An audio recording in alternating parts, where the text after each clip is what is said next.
So I think the main criteria for a positive social inclusion through social entrepreneurship would be that the people are recognized, that they have qualities and skills despite the challenges, that to focus on their abilities and on their skills, on what they can do good, and not a deficit oriented focus where people are being put down by what they cannot do, so to say. So for instance, for migrants, the most challenging part is the language and the cultural differences.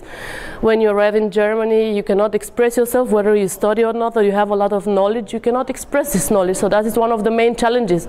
So first, of course, we have to look at this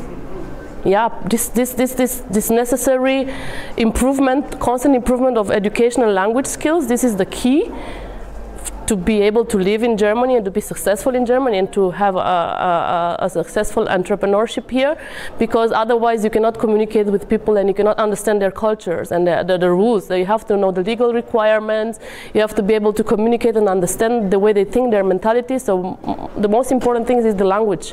I mean, without the language it's very, very difficult. Even the highest skilled academical people can tell you that when they arrive in Germany, the difficult thing is the social differences and the language barrier.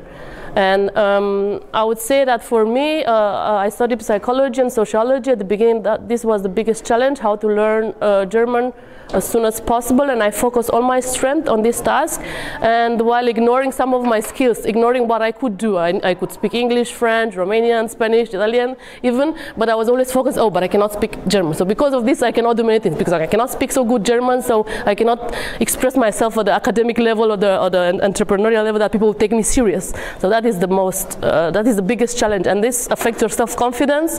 And then again, when you have different cultural differences, while in other countries there is more focus on relationship.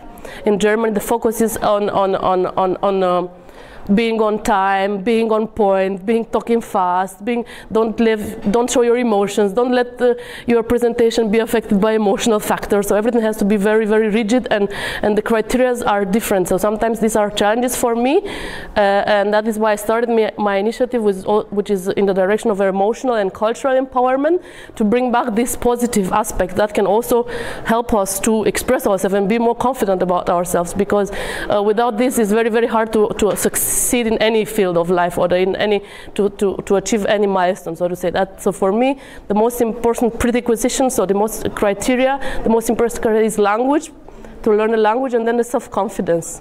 So the self-confidence can be achieved through, of course, is individual and can be achieved through different milestones. But in Germany, I think if you learn the language, then you can learn the system and know where to get the information. If you need something, if you need a counseling, you can access that information. Without the language, you cannot access anything, and you're reliable on other people that will translate for you and then will intermediate, so not always the correct information.